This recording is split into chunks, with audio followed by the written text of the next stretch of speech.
Hello friends, welcome to how to learn English. आज देखते हैं हमारे सामने किस तरह की एरर्स हैं और नीचे फिल इन द ब्लैंक्स भी हैं। आप स्क्रीनशॉट ले सकते हैं या वीडियो को पॉज कर सकते हैं और उसके बाद अपने आंसर्स टैली कर सकते हैं। The thief will not send to jail. चोर जेल नहीं भेजेगा। मीनिंग क्या होना चाहिए कि चोर को जेल नहीं भेजा जाएगा, यानी सब्जेक्ट को कुछ किया जाएगा। So that means this is passive voice.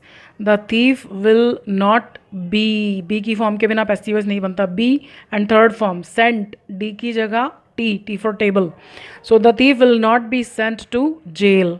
The bridegroom, दूल्हा, विल वेलकम, दूल्हा स्वागत करेगा एट द गेट, गेट पर दूल्हे का स्वागत किया जाएगा, सब्जेक्ट को कुछ किया जाएगा, passive voice. The bridegroom will be welcomed, third form, at the gate. Food will not be cook on the gas stove, खाने को गैस स्टोव पर नहीं पकाया जाएगा, अगेन पैसिव वॉइस। लेकिन पैसिव वॉइस में क्या है, बी के बाद थर्ड फॉर्म आती है, so it should be cooked on the gas stove. All the sinners, sinner means पापी, पाप करने वाले। All the sinners has been forgiven, be plus third form passive voice, यानी इनको माफ़ कर दिया गया है। लेकिन ये प्लूरल है तो प्लूरल के साथ हैज़ नहीं, हैव आता है ज़्यादा लोगों के लिए। So all the sinners have been forgiven. Next, wrong information gave to the police, गलत इन्फॉर्मेशन ने दिया, सब्जेक्ट ने ये काम किया, गलत, पैसिव वॉइस होना चाहिए। रॉन्ग इन्फॉर्मेशन, अब ये क्योंकि सिंपल पास्ट टेंस में बना हुआ है तो हमको पास्ट टेंस में बी की फॉर्म लगानी है, was were. So wrong information was given to the police. I was cheated, अब ये देखो बी प्लस थर्ड फॉर्म, यानी मुझको धोखा दिया गया, बाय दैम, उनके द्वारा। There is no mistake in this sentence. The letter was written, passive voice, be plus third form, यानी लेटर को लिखा गया, तो कोई एरर नहीं है। लेकिन एरर यहाँ पर है, बाय अ पेंसिल। बाय आता है जिसने काम को किया, तो पेंसिल के तो हाथ होते नहीं कि वो खुद लिखेगी। पेंसिल तो सिर्फ एक इंस्ट्रूमेंट है, तो जब किसी इंस्ट्रूमेंट या किसी चीज़ की बात हो रही है जिसकी मदद से काम किया गया, तो बाय नहीं आता, विद। बाय आता है जिसने किया, जैसे अगर हम कहें the letter was written with a pencil by me, so यहाँ विद आना चाहिए, बाय नहीं आना चाहिए। The child kissed again and again, बच्चे ने चूमा बार बार। अगर बच्चे ने चूमा तो यहाँ होना चाहिए किसको।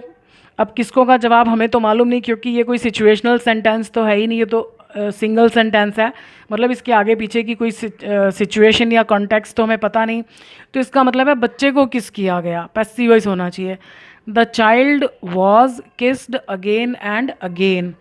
The case was investigating, case जो है जांच पड़ताल कर रहा था, होना क्या चाहिए, केस की जांच पड़ताल की जा रही थी, पैसिव वॉइस। अब जब भी हम करेक्ट करते हैं एरर्स को, तो कोशिश ये होनी चाहिए कि टेंस को चेंज नहीं करना चाहिए जब तक कि हमें कोई क्लू नहीं दिया हो कि ये सेंटेंस तो फ्यूचर में बनना चाहिए, पास्ट में नहीं बनना चाहिए, तो ऐसा कुछ नहीं है। अब ये आईएनजी से हमको पता चला कि ये कॉन्टीन्यूज़ है, तो हमको कॉन्टीन्यूज़ में ही बनाना है। कॉन्टीन्यूज़ बिना आईएनजी के नहीं बनता, चाहे वो एक्टिव वॉइस हो या पैसिव वॉइस हो। तो हमको यहाँ क्या लगाना पड़ेगा, being. The case was being investigated. अगर हम सिर्फ वॉज के बाद भी इन्वेस्टिगेटेड लिख देते हैं तब भी पैसिव वॉइस बन जाएगा, लेकिन ये टेंस चेंज हो जाएगा, तो हमको टेंस चेंज नहीं करना, तो हमको यहाँ बीइंग लगाना है, यानी आईएनजी लेने से पहले ही हमने वापस कर दिया। So the case was being investigated. Problems are share, be की किसी भी फॉर्म के बाद फर्स्ट फॉर्म, इंग्लिश में कोई रूल नहीं होता, या तो आईएनजी आता है या फिर थर्ड फॉर्म आती है। आईएनजी आता है तो भी वो एक्टिव वॉइस है। अगर हम यहाँ आईएनजी लगाएंगे तो उसका मतलब हो जाएगा प्रॉब्लम्स शेयर कर रही हैं, तो प्रॉब्लम्स तो ये काम कर ही नहीं सकती, तो ये पैसिव वॉइस होना चाहिए। तो हमें सिंपली यहाँ पर थर्ड फॉर्म करनी है। प्रॉब्लम्स आर शेयर्ड, यानी प्रॉब्लम्स को शेयर किया जाता है, यानी अपने रिलेटिव्स या फ्रेंड्स जिनको हम अपना क्लोज मानते हैं उनके साथ हम प्रॉब्लम्स को शेयर किया जाता है। A doctor will consult, doctor consult करेगा, डॉक्टर कंसल्ट नहीं करेगा, डॉक्टर को कंसल्ट किया जाएगा, again it is passive voice. A doctor will be consulted. No gratitude expressed, gratitude means कृतज्ञता, आभार, तो कोई आभार नहीं, कोई नहीं, नो जब स्टार्टिंग में आएगा तो कोई नहीं, कोई आभार नहीं प्रकट किया गया। ये भी पैसिव वॉइस है क्योंकि ये ग्रैटिट्यूड जो है एक्सप्रेस नहीं कर सकता। सो नो ग्रैटिट्यूड वॉज, क्योंकि हमें टेंस चेंज नहीं करना, ये सिंपल पास्ट टेंस है। So no gratitude was expressed. The money were spent, अब ये बी प्लस थर्ड फॉर्म है, ठीक है, पैसे को खर्च किया गया, लेकिन मनी के साथ वर नहीं वॉज आता है, पैसे को खर्च कर दिया गया usefully. Some clothes do not iron daily, कुछ कपड़ों को रोज़ प्रेस नहीं किया जाता है, ये भी पैसिव वॉइस है। तो पैसिव वॉइस में डूडल्स का कोई काम नहीं, इज एम आर। सो यहाँ पर आर नॉट आयरनड डेली। मेरी कोशिश है कि ज़्यादातर सेंटेंसेस एक ही टॉपिक से रिलेटेड हों, और जैसे जैसे हम एरर्स में आगे चलते जाएंगे, नए टॉपिक्स आएंगे, प्लस हम पिछले टॉपिक्स भी रिवाइज करते जाएंगे, ताकि हमारे से गलती होने की पॉसिबिलिटीज़ धीरे धीरे ख़त्म हो जाए। अब ये नीचे फिल इन द ब्लैंक्स है, मैं आपको मीनिंग बता देती हूँ थोड़ा बहुत, उसके बाद आप इसको फिल कीजिएगा, और वीडियो के एंड में आप चेक कर सकते हैं कि इनके आंसर्स क्या हैं। I don't like sweets because dash make us obese, obese means fat. अब इसमें किसी में वर्ब मिसिंग है, किसी में शायद सब्जेक्ट मिसिंग है, अलग अलग चीज़ें मिसिंग है, तो आप ध्यान से पढ़िए और देखिए कि क्या आंसर होना चाहिए। शुरू में हो सकता है अगर आपको प्रैक्टिस नहीं है फिल इन द ब्लैंक्स करने की तो थोड़ी सी प्रॉब्लम आएगी, कोई बात नहीं, धीरे धीरे ये आपको समझ में आना शुरू हो जाएगा।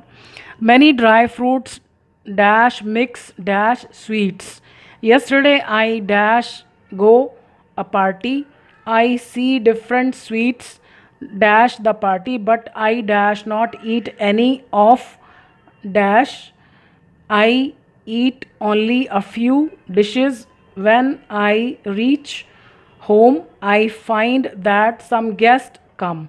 तो आप इनके आंसर्स लिखिए और वीडियो के एंड में आप इनके आंसर्स देख सकते हैं। तो चलिए देखते हैं आंसर्स।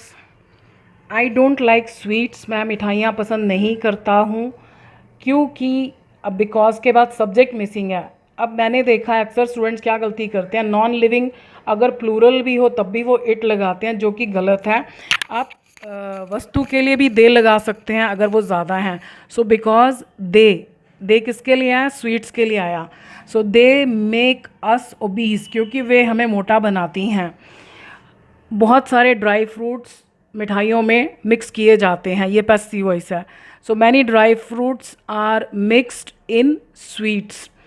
येस्टरडे, अब ये येस्टरडे से हमें पता चल रहा है कि पास्ट की बात हो रही है। येस्टरडे आई वेंट, अब यहाँ पर हम हैड गॉन नहीं लिखेंगे। हैड गॉन का मतलब है कि सामने वाली पार्टी को पता है कि हम कितने बजे तक जा चुके थे, ऐसा कुछ नहीं है, तभी उसको पास्ट इंडेफिनेट बोलते हैं। यानी पास्ट की बात तो हो रही है लेकिन समय का कुछ डेफिनेटली सामने वाले को अंदाज़ा नहीं है और हम उसको कोई हिंट नहीं दे रहे। सो आई वेंट टू, जब भी आप गो के बाद डायरेक्शन बताते हैं कि आप किस तरफ गए तो टू आता है। अब हम हिंदी में कहते हैं मैं एक पार्टी में गया, तो यहाँ इन नहीं आएगा। I went to a party. I saw, अब ये पार्टी में गए उसके बाद ये हुआ, तो यहाँ भी हैड नहीं आएगा। जब आप पास्ट की बातें एक सीक्वेंस में एक क्रम से करते जा रहे हैं कि पहले ये हुआ फिर ये हुआ, तो हमको हैड नहीं लगाना। Second form, I saw different sweets in the party, party में इन प्रपोजिशन। बट मैंने नहीं खाई, simple past tense. I did not, did के साथ हमेशा फर्स्ट फॉर्म आती है। So I did not eat any of, अब यहाँ पर मिठाइयों की बात आ रही कि उनमें से मैंने कोई नहीं खाई, तो मिठाइयाँ क्योंकि ज़्यादा थी दैम आना चाहिए। ये गलती हम बहुत बार करते हैं कि नॉन लिविंग के लिए हम हमेशा इट लगा देते हैं, जो कि अगर एक है तो इट लगाइए, लेकिन ज़्यादा है तो इट नहीं आएगा। So I did not eat any of them. I ate, अब ये सेकेंड फॉर्म, क्योंकि ये सिंपल सेंटेंस है, ऊपर नेगेटिव था तो हमने फर्स्ट फॉर्म लगाई। आई एट, मैंने खाई, ओनली अ फ्यू डिशेज़, केवल कुछ ही डिशेस खाई, कुछ ही पकवान खाए। व्हेन आई रीच्ड होम, जब मैं घर पहुंचा। अब हम यहाँ क्या गलती करते हैं, when I reached at home, जब भी आप किसी जगह पर पहुँचे तो वहाँ पर कोई प्रपोजिशन नहीं आती, व्हेन आई रीच्ड होम। और एक गलती हम यहाँ क्या करते हैं, माई होम, जब भी हम अपने घर की बात करें तो हमें माई लगाने की ज़रूरत नहीं है, अंडरस्टूड है। अगर आप ये कह रहे हैं कि जब मैं घर पहुंचा, तो अंडरस्टूड है, आप अपने घर की बात कर रहे हैं, माई लिखने की ज़रूरत नहीं। So when I reached home, मैंने पाया, आई फाउंड, क्या कि कुछ मेहमान आए हुए थे। अब ये काम ऑलरेडी हुआ था मेरे पहुंचने से पहले, तो यहाँ पर हैड आएगा। I found that some guests had come. Past की कोई बात करते करते आप कोई ऐसी बात कर रहे हैं जो इससे पहले ही हो गई थी, then we use past perfect tense had come. तो I found that some guests had come, come, came, come, तो थर्ड फॉर्म भी कम होती है। फिल इन द ब्लैंक्स आपकी अंडरस्टैंडिंग को इम्प्रूव करने में आपकी बहुत हेल्प करेंगे। यहाँ तक कि अगर आप स्कूल में पढ़ते हैं या कॉलेज में पढ़ते हैं और अगर आपको आंसर्स अपनी लैंग्वेज में लिखना हो तो उससे आपको बहुत हेल्प मिलेगी। So I wish you all the best. Video देखने के लिए आप सबका बहुत बहुत धन्यवाद। Thank you.